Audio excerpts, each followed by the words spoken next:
I love crappy romantic comedies. Yeah, it's a cliché. I can't help it. I love them. All those movies have that scene, you know? The girl is at her wit's end. She's been crying her eyes out, her makeup is running, she looks like a zombie. She's done. Which is when Ryan Gosling knocks on her door to coax her out. Miss. Ah, shit. That sounds nothing like Ryan Gosling. See, this is the problem with my life in a nutshell. It's not romantic, and it's certainly not a comedy. All right, where am I? What happened? Oh yeah, the hospital. I felt woozy, and then really, really hot. And I guess that I fainted? Ah, well, dropped to the restroom floor like a sack of potatoes. No better place for a nap. Are you okay, miss? Oh shit, the doctor. Honestly, not really, no. I'll be alright though. Are you sure? Aha, as if I could be sure of anything. Still, I should probably update my guardian angel. Actually, now that I think about it, maybe there's something I know for sure. If I have to spend one more second lying on this filthy floor, I'm pretty sure that I'm going to vomit. Vomit again, I guess. Yes, I'm sure. I'm good. I just had a little bit of a moment. A big moment. But it's over now. Sorry, I ducked out. I'm already feeling much, much better. I can hardly tell her the truth, can I? Most people don't actually want you to be honest with them. Oh, I apologize, Dr. Giagana. I just vomited up my breakfast. I had it all over my chin. It wasn't a good look. I'll be out in just a second. Those weren't here before. Do you think they have any idea where they are? I'm sure this comes as a shock, but it is crucial that you understand the situation. Your mom had a brain aneurysm. Do you know what that means? Mom. Funny. I could never get myself to call her Mom. She's always been Marie to me. As I understand it, it's a weakened artery wall? Correct. And that artery ruptured, which caused a hemorrhage. It is a serious situation. We need to prepare for whatever happens next, very quickly indeed. I've watched enough Grey's Anatomy to know that this is not good. Serious? What can I do? Anything related to medical care will be my team's responsibility. But you are her trusted advocate. I'm so sorry, you should be her aware. what now? Do you not remember? This is the reason we called you. We have your name and your number, which means that you signed the release. I have no idea what she's talking about. And since she is not able to express her will, it falls to you to speak on her behalf. But I presume you discussed that when you went through the process, So you must know that there are a number of options to consider. I don't believe it! She put my name on the form without asking me. She must have forged my signature. It's hardly a surprise. She's always done that kind of stuff. But I'm not making any important decisions. The phone call from the hospital, that was a surprise. I'd never have thought anything so serious would happen to her. Anyway, when she's back on her feet, she's going to have a good laugh about this. The idea of me deciding on her behalf. Although, that's just a figure of speech, huh? I can't remember the last time I saw Marie laugh. Actually, I do. When she read my first screenplay in high school. The passion with which she disregarded my work was always amazing to me. She almost died laughing that day. And the saddest part, she was right. It totally sucked. I'm sorry, Miss Fortin? Demange. I went back to my maiden name. I'm sorry, that wasn't in your file. Listen, I understand that this is all very sudden, but we don't have a lot of time. We need to focus. We do indeed. I'm sorry, it's just... It's okay. I understand. It's not an easy situation. Our major concern right now is the hemorrhage is spreading. There's the risk of a cerebral vasospasm. That is a complication which could severely affect her brain. Is she going to die? We're doing our best to make sure that doesn't happen. But there could be long-term consequences. This sort of event severely impacts the body, and mental functions may also be impaired. I need to know if you and your mother will be able to deal with that sort of complication. No, it can't be. I'm not ready for this. Holy fucking shit. I don't understand. To be completely frank, if we're able to pull your mother through this, there's only a small chance she'll be like she was before. Small? How small? Smaller than that.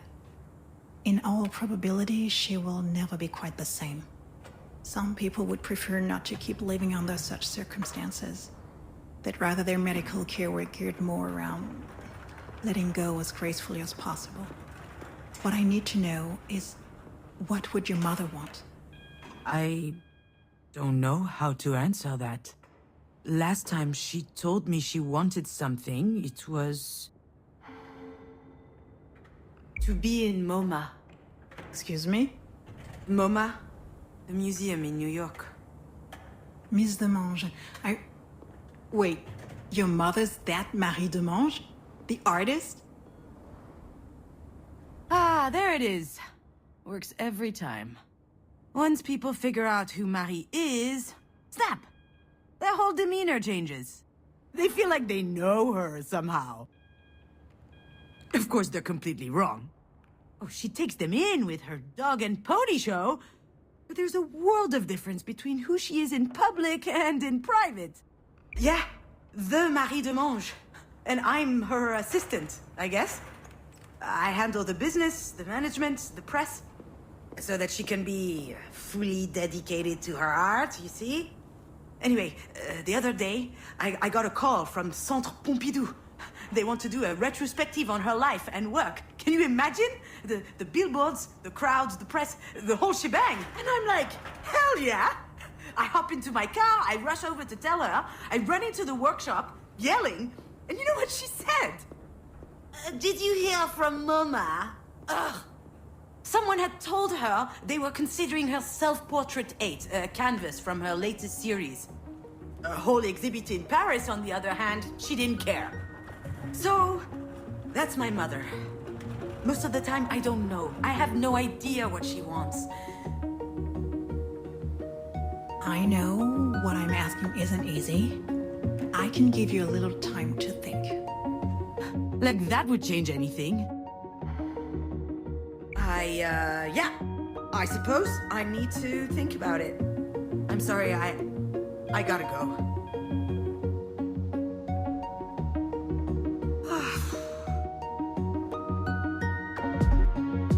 I know what she'd say. that I'm running away again.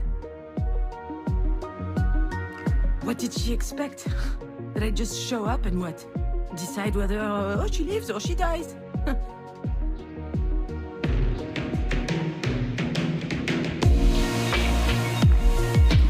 don't even know how I'm supposed to make it to the end of the day, let alone...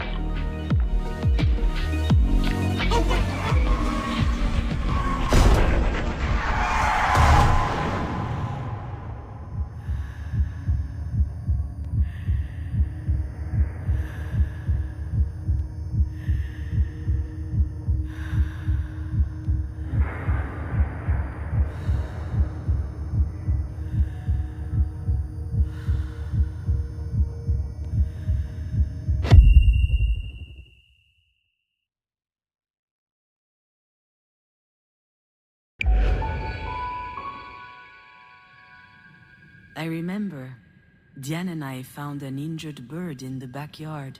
It was tiny.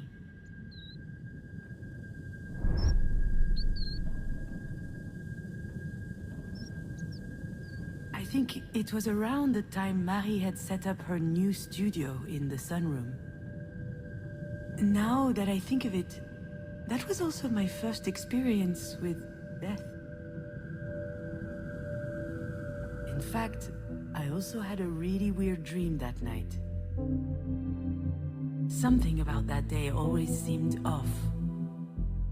I never figured out why. And why am I thinking about this now?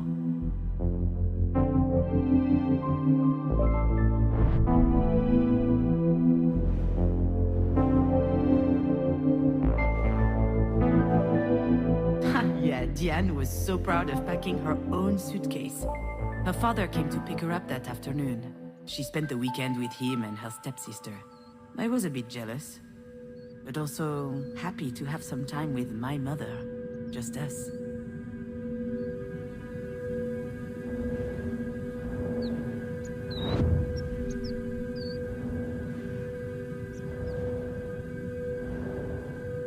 Marie told us she'd take care of the bird, so we went back to playing.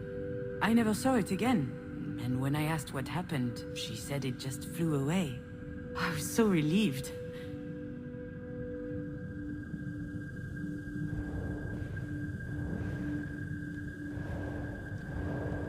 Back then, Marie wasn't very well known, but she was hardworking.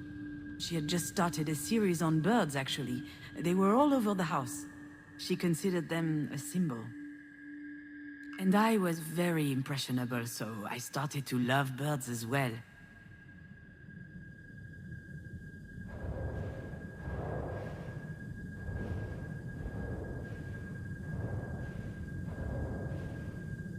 I think I saw a big shadow moving down the hallway that night. I imagined a monster bird was visiting us.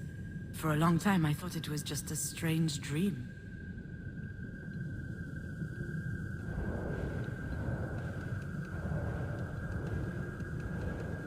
Do you recognize it? This is the mobile that Marie made me before I was born. It's exquisite and delicate. I loved it. And you did too. I think I still have it, in a box somewhere.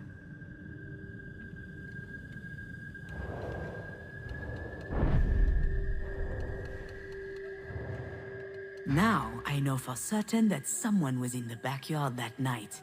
And since Diane was at her father's, it must have been Marie. What was she doing out there? Maybe... The nest was high up in the tree, but the wind blew it down. The bird was obviously young. It was a big fall. It must have been badly hurt. I didn't realize it at the time.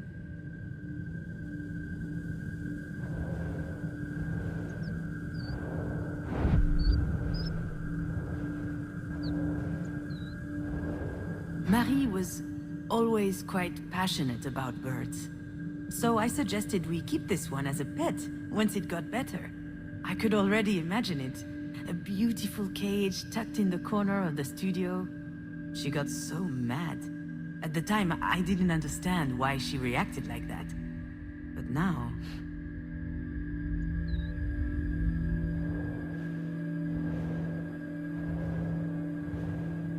Maybe Marie killed the bird. That's what she was doing out there in the middle of the night, burying it in secret.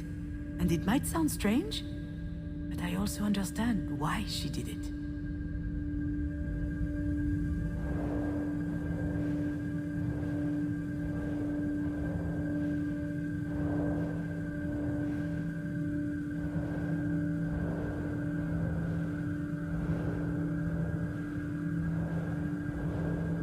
Marie is really an astonishing person, you know?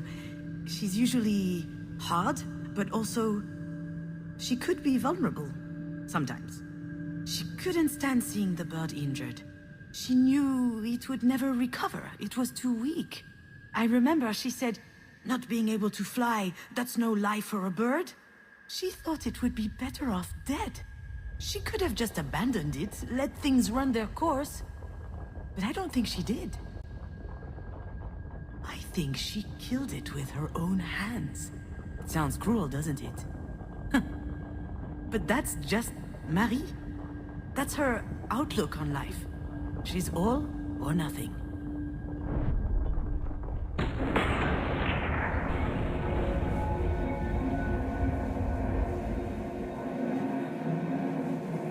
What I need to know is, what would your mother want? I'm not ducking out. Not this time. After all, isn't this what Marie wanted? I think... My legs are shaking.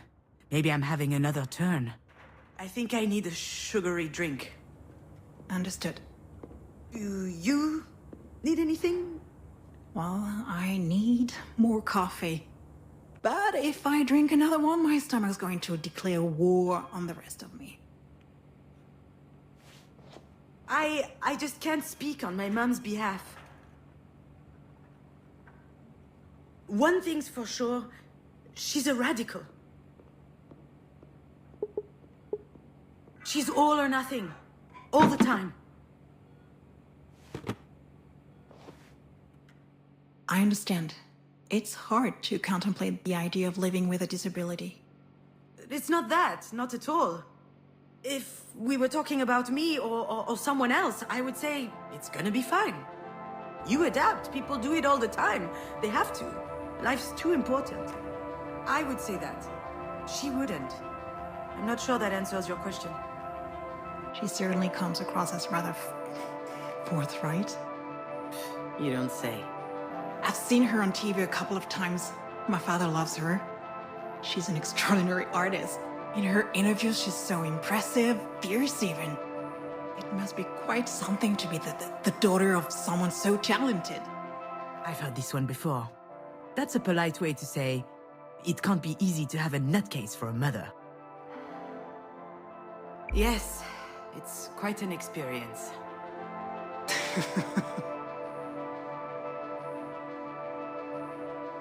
Doctor, do we know why this happened? We were just having dinner last night. She was fine. There could be a lot of factors. Family history, hypertension, alcohol consumption. I did have a pretty severe hangover this morning. Even past trauma, like a historic head injury. It's hard to say right now. All right, Miss Demange, I'll give you time to think. Let's speak again in about 2 hours, if that works for you. Sounds good. Can I see her? Yes, of course. Let me find out her room number.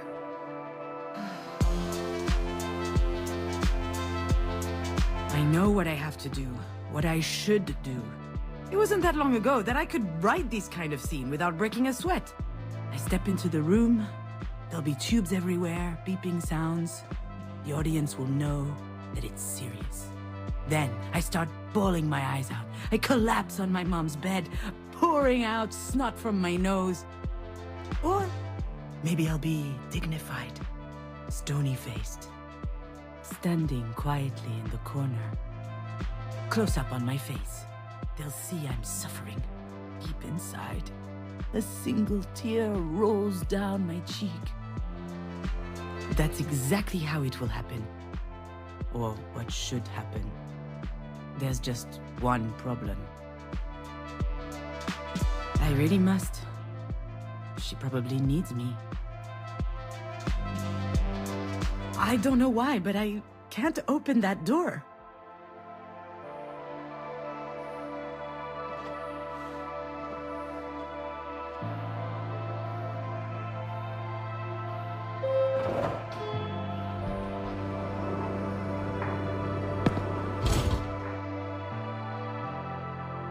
It's always stressful to share an elevator with a stranger. Still, it could be worse. Hey, June. I could have to share it with my sister. Okay, I'm kidding. We love each other. Love giving each other a hard time. Okay, I love giving her a hard time. For instance. Hey, Didi-Doo! Nothing? I haven't eaten yet. My blood sugar's low, okay? Come with me to the cafeteria. Okay. But if you utter that stupid nickname one more time, I'll strangle you. There it is. She had me worried for a sec. This food looks nasty. Did you notice? Diane loves being in charge. She wasn't always like that. It started when she was a teenager. Some people get acne. She got authority. So, how's work? Scheduling, phone calls, spreadsheets. It's mind-numbing. There's no time to think. That's why I love it so much. How's your script coming along? I never should have told her about it. I guess I had a moment of weakness. I thought she would worry less about me if she knew I was working on something creative. But why did I even think she was worrying about it in the first place? She doesn't seem worried now. Better change the subject. And how are you? Well, since you ask, So easy. I was doing good until yesterday. One of my idiot patients up and groped my ass. She's a physical therapist, working with professional athletes. She spends her days massaging pretty boys with 2 brain cells and 0 self-control. She's the best in her field, I've heard. All the major soccer clubs are fighting over her. Probably because she has her own story. She almost became a tennis pro at 17 years old. She was really strong. And then there was some kerfuffle, I don't know what happened, but the league didn't have her back, so she just gave it all up. I've never seen her so angry. Though today's a close second. I wonder what happened to that guy who was stupid enough to grope her. What happened? I handled it with poise, aplomb, and composure. Anyway, he has a broken hand now. Good thing he plays soccer, not volleyball. The worst part is, she's not joking. In other news, this place is so stressful. Everyone's way too nice. It is a hospital, Diane. I know. They should be scowling 24/7. So, how is she? I haven't been to see her yet. What are you waiting for? A singing telegram? Sorry, that was uncalled for. This whole situation, it's just a lot. Yeah? Sounds like there's something else. Something else bothering you? No, nothing else. Wanna bet that there's something else? Well, I guess, I did meet with the doctor this morning. She told me about your deal. Between Mom and you. And, to be honest, I was shocked. Were you going to tell me at some point? See? I knew that this whole trusted advocate thing would never fly. The only question is, will she believe me when I tell her I didn't know? Given the state she's in, I wouldn't bet on it. Are you bitter right now? Certainly not. Certainly. No. I mean... You are bitter. You're pouting. Look at your fucking face. Enough, okay? Stop it. This isn't the time. I just don't get it. What is there to get? You know Marie. She's unpredictable. Wait, you mean you didn't know? Well, you should see what my signature looks like on the form. She's the worst. Why would she do that? I have no idea. I guess she thought it made sense since I handled the rest of her paperwork. Unless she thought I was a perfect fit since I'm a Libra with Pisces rising or whatever. All right, but still, it's a big responsibility. And it's a bit weird to ask you, of all people, to make that decision. What am I supposed to do? Scream in the middle of the hospital cafeteria? That's not my style. Although, the way this day is going, it might become my style. You can't... Et voila! I'm never going to live that down, am I? Depends. Have you figured out a safe way to brown-baked Alaska yet? Whatever. This isn't the time to rehash all that. Really, I don't get it. This is so important. Why would she trust you over me? All right, I've had enough.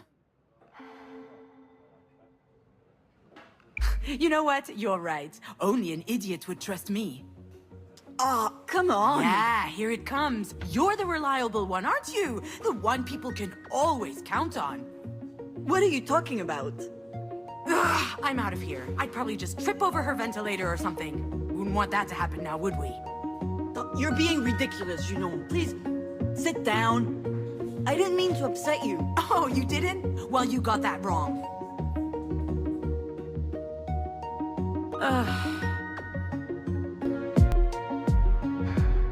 Well, that was embarrassing, wasn't it? I just can't help it. So Mom wrote my name instead of hers on a worthless paper. What does it matter? Dan and I are stuck in this stupid competition. I hate it, but I feel I can't escape it. Oh, what?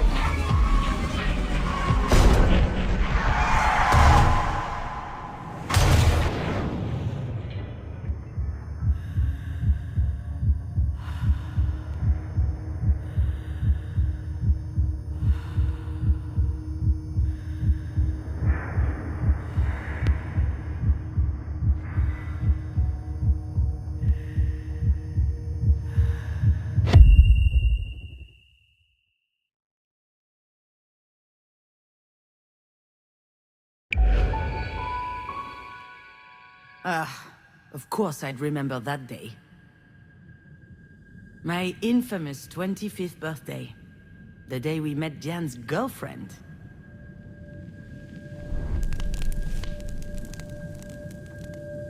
The day we danced a little, ate a little, and drank too much. But most of all, the day everyone went home early because I set the kitchen on fire while making dessert. There's plenty about that night I never told Diane.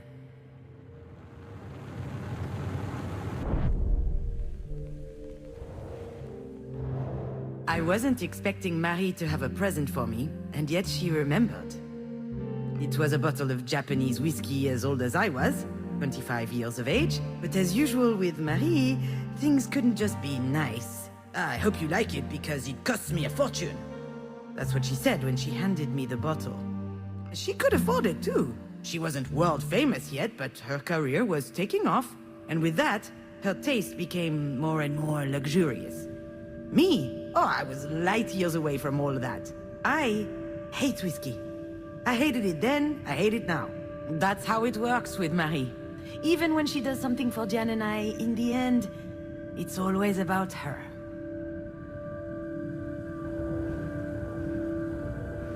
It was the first time Diane introduced us to her girlfriend. Her very first girlfriend. She didn't make a big deal of it.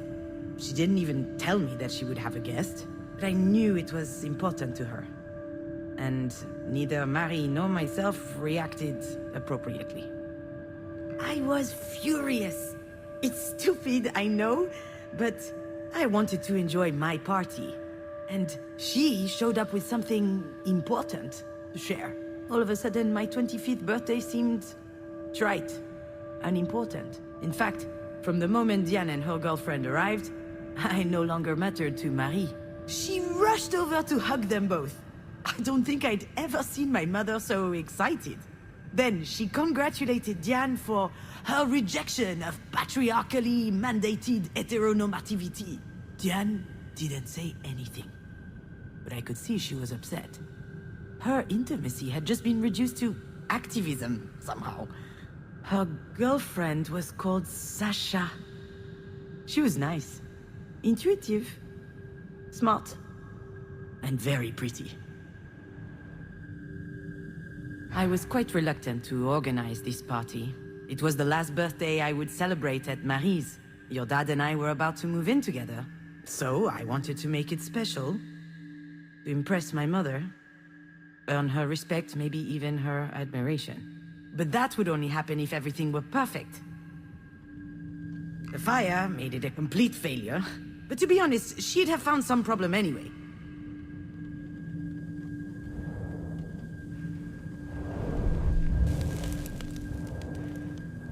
Diane always loved being the center of attention.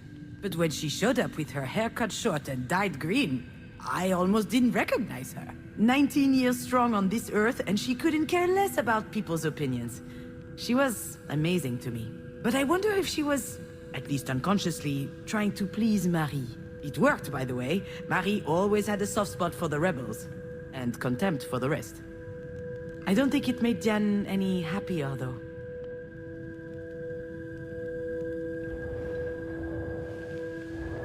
I was so stressed out that night that I started drinking early. Marie loves to drink, so does Diane, and her girlfriend Sasha followed along. Long story short, we got drunk fast. All four of us. We had booze, we had cigarettes, plus the other stuff. And after a while, Diane was completely out. She could barely stand.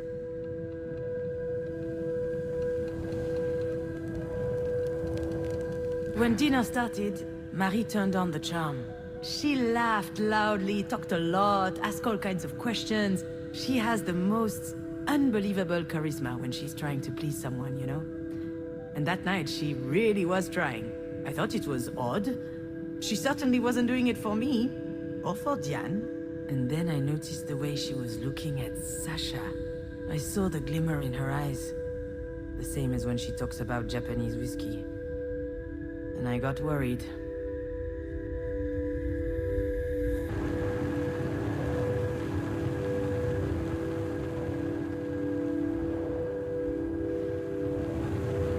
Alex called several times that night. He wanted to know how things were going. He had a hunch things would be tense, and he wanted to be my emotional hotline. I didn't answer. I wanted to fend for myself. It's why I didn't invite him in the first place. I'll admit, sometimes his support was stifling.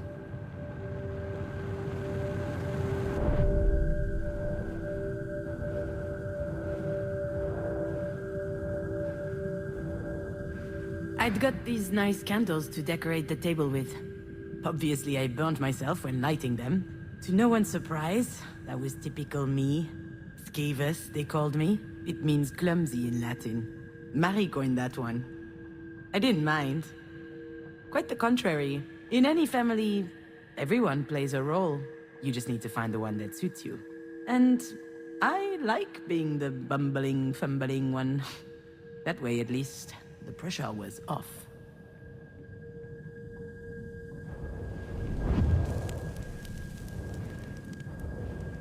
So yes, Jan and I were trapped in this ridiculous rivalry.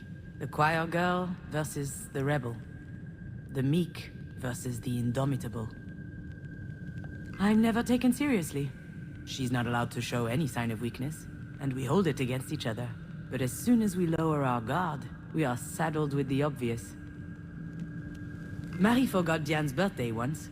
Diane didn't say anything. She was convinced there'd be a surprise for her after dinner. But then it was time to go to bed, and she broke down, crying. I did everything I could to comfort her.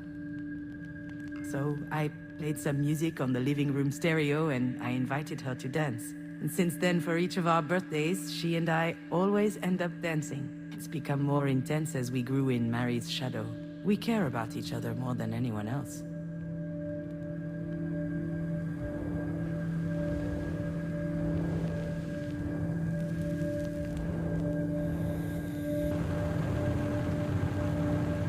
The flames went up very high, very quickly.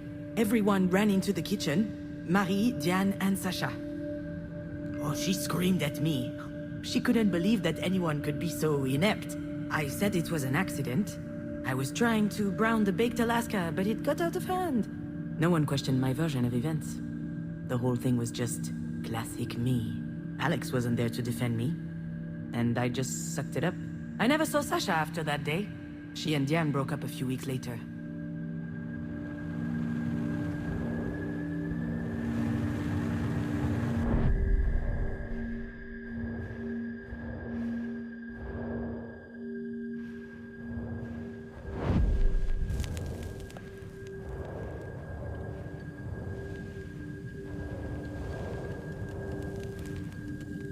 Maybe I was just drunk. Maybe I was imagining things. Maybe I was paranoid. But when Marie invited Sacha to her studio to see the paintings and more, ooh, that raised a flag. She was up to something. She was trying to seduce her. And maybe she could have. I tried to warn Diane, told her to watch out. She was too far gone. She just looked at me. She had this blissed out smile. She could barely keep her eyes open. I had to do something, but I couldn't face Marie head on. I wasn't strong enough, so I improvised.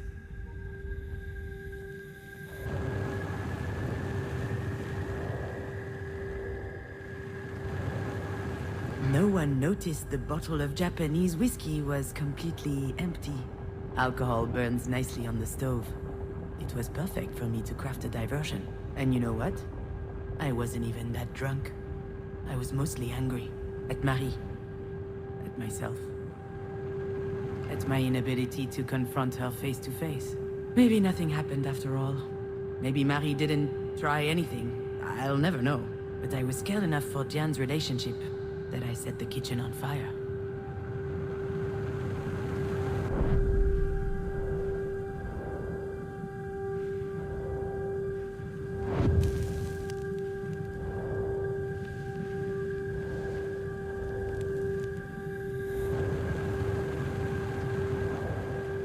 I never told Diane what happened. She still thinks I'm a bumbling idiot. I can't tell her the truth, and she wouldn't want to hear it anyway. But what I did that night, I did out of love. Marie always said that you can't trust anyone in life. Well, in that moment, whether she knew it or not, Diane could trust me.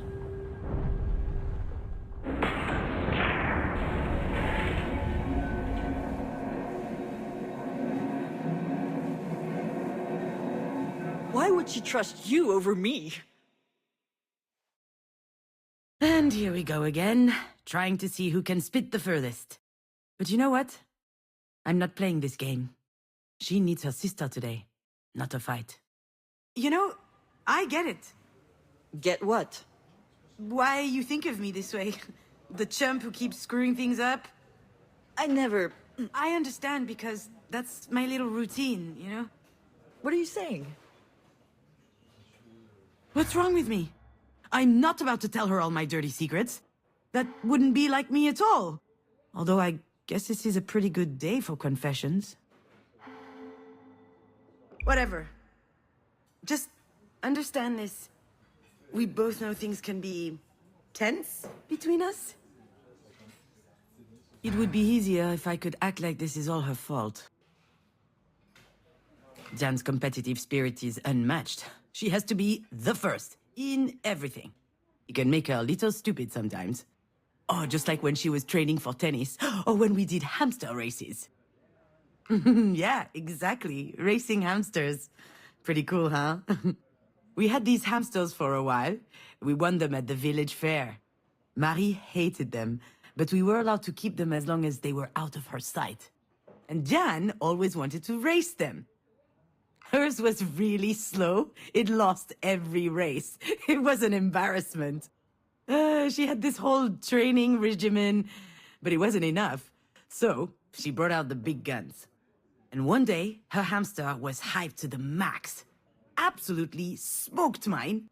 And that night, he died. It wasn't hard to get the truth out of her. She'd fed him coffee drops. She was kind of sad, but not really. At least he went out on a win, she said. I could act like I wasn't anything like her, but that's not true. I just pretended that I didn't care. I felt like punching you at times. Come again? Yeah, it sounds weird when I say it out loud. You're the strongest person I know. And you're built like a sea cucumber. Look, all I'm saying is, I was always on your side when it mattered. Are you talking about Mom right now? Not just her. Yeah, I'm totally talking about Marie. I'm talking about the fact that you're my sister, and that's special to me. And I know it's the same to you. All right, that's enough sappy stuff for one day. Let's talk about something else. Look, I'm sure you're upset. Of course I'm upset. We just found out that Mom might die. Does that mean nothing to you? It does. Of course it does. But it's okay. I'm handling it. You know, I'm perfectly capable of making this decision. Just leave it to me this time. What's going on, June? I'm sorry? Something's wrong. Could be the grapefruit. I read somewhere that it's really toxic. And, No, it's not the grapefruit.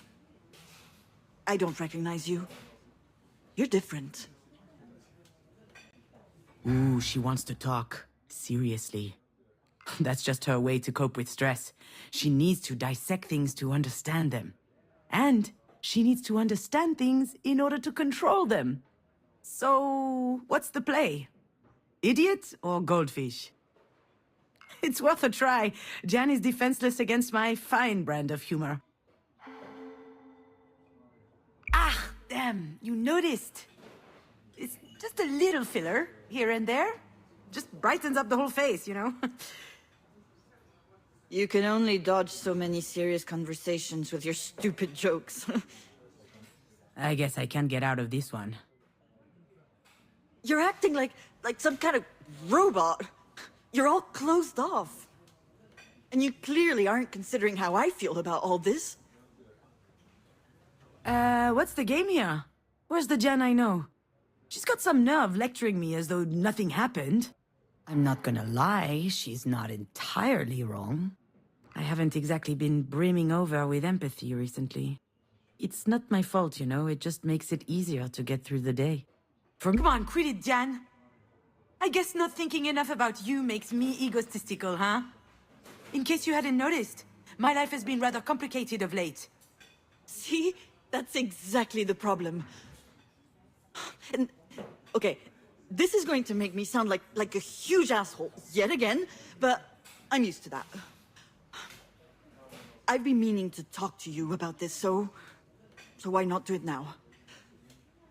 We're here for Mom, and you can see how hard this is on me. And yet, here we are, yet again, talking about you.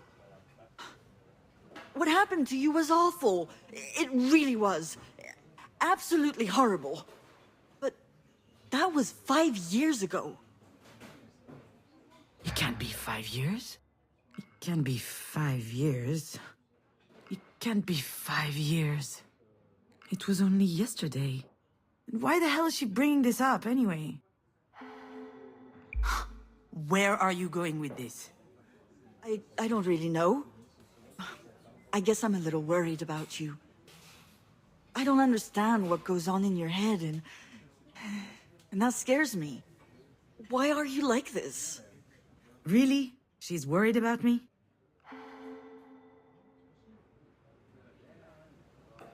You had to go there, didn't you? You can't help yourself. Whenever you can't control something, you just hate it, don't you? And so, pow, you attack. You're wrong, June. I'm just trying to help. You can't really tell me that everything's fine, can you? Do you think that throwing my little problems back in my face is going to help? Oh, wonderful, wow. Oh, it's a miracle, I'm cured. Thanks for the therapy session, but I really have to go. Obviously, you can handle everything just fine on your own, so go ahead and take care of Marie. Wait, June! Don't leave, please! I'm sorry. I really need you.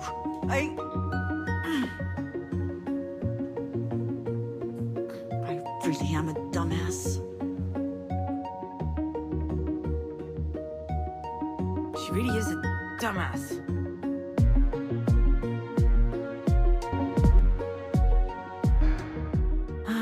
Should I be honest? Do I have to? I just grabbed the first opportunity to put up a stink so I could get the hell out of there. Of course I'm weird. And I can see how that might freak her out.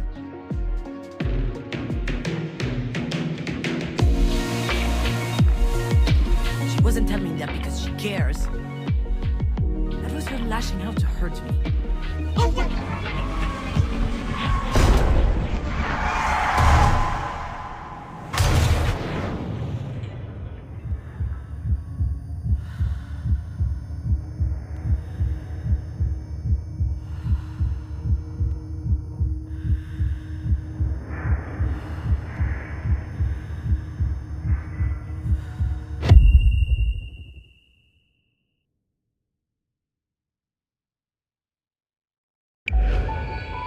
You know, Astrid, memory is weird. You suddenly remember these moments, without knowing why. For instance, one day, I visited a fishery. This was a year or two ago. I was writing the script for a promotional documentary about lobsters, a freelance gig for the Agricultural Chamber of Brittany. Truly the crowning moment of my career. Although for real, I loved writing it. It felt good. Going outside, meeting people. And lobsters are fascinating animals. Shall I tell you what I remember?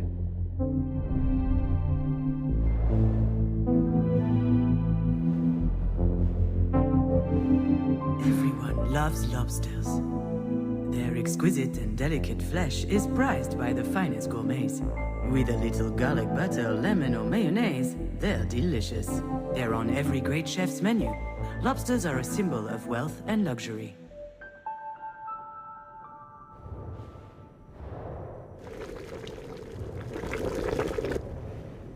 Lobsters are a mystery to science because they don't age.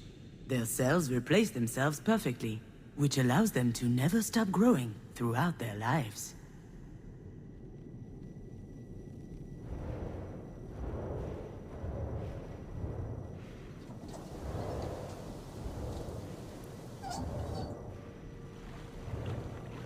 Lobsters have a chitinous exoskeleton, a durable and tensile material that protects them fully. This natural barrier is so strong that lobsters have no natural predators. In short, no one can mess with lobsters. Except humans, of course.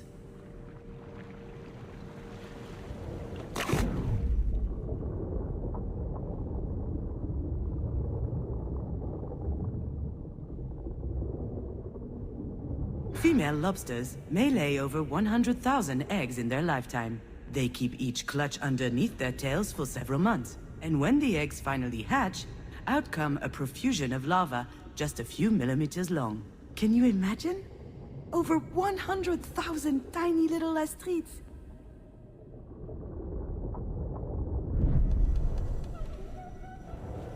That was the official line. The one I got paid to write. But I dug deeper. You can call me a lot of things, but I'm nothing if not conscientious. I learned a lot about lobsters that the Agricultural Council wouldn't have approved of. Ugly truths we'd rather hide.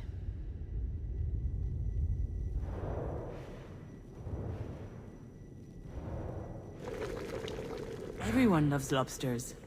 But to truly love them, first you have to cook them. And to cook them, you have to kill them.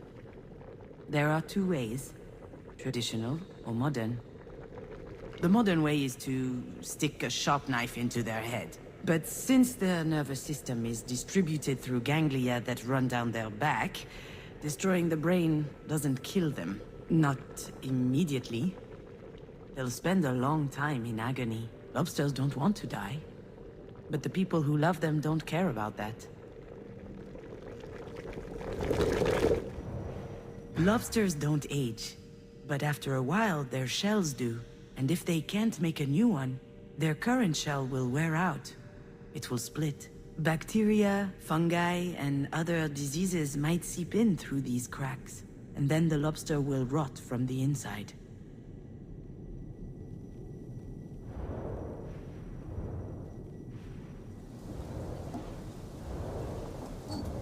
Lobsters have a chitinous exoskeleton, but sometimes they feel trapped in it, so they molt.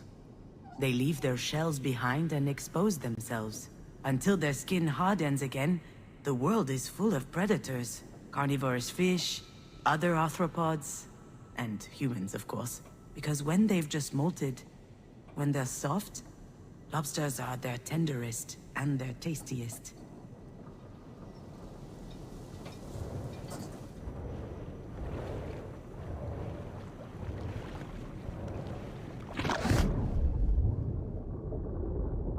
Female lobsters may lay over 100,000 eggs in their lifetime, but few will reach adulthood. The larvae will be gobbled up by passing wildlife. The young ones will be poisoned by water pollution.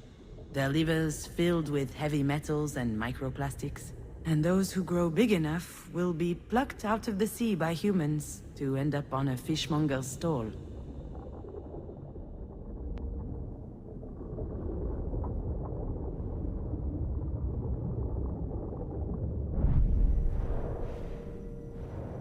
All this to say, being fake? Writing pretty lies? That doesn't bother me. Between my clerical work for Marie and those PR gigs, I learned to tune it out. No one wants to know what's in my head, but maybe you do?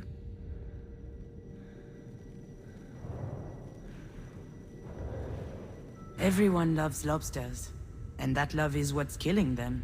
If no one loved them, we'd let lobsters live happily at the cold bottom of the ocean. Lobsters don't need to be loved. Me neither, to be honest.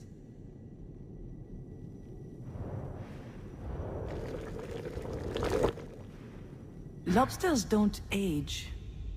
In fact, they could never die at all. If they just stayed in their holes, they'd never get sick. They'd never get harvested or trapped. Unfortunately, lobsters grow. Maybe that's the big difference between them and me.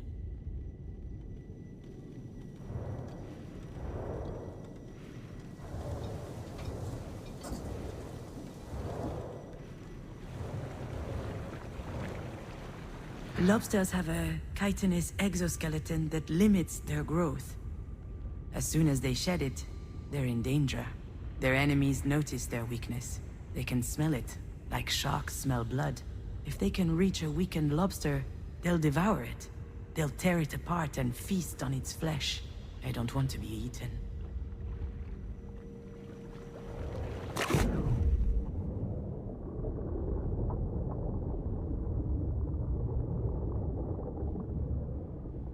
Female lobsters may lay over 100,000 eggs in their lifetime, and they'll never watch them grow up. You might think that the sea is salty from all the tears shed by lobster mothers, but they don't cry. What good would all that sorrow do?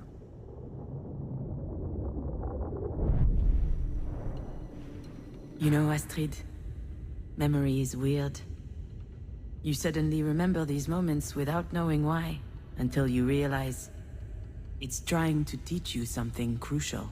That day, I learned that I needed to be stronger than a lobster, to never molt, to never get eaten, to just hide in my hole, to never cry. That's the only way that I could keep on living after you died, my little fawn. I don't want anything. I don't expect anything. I feel nothing.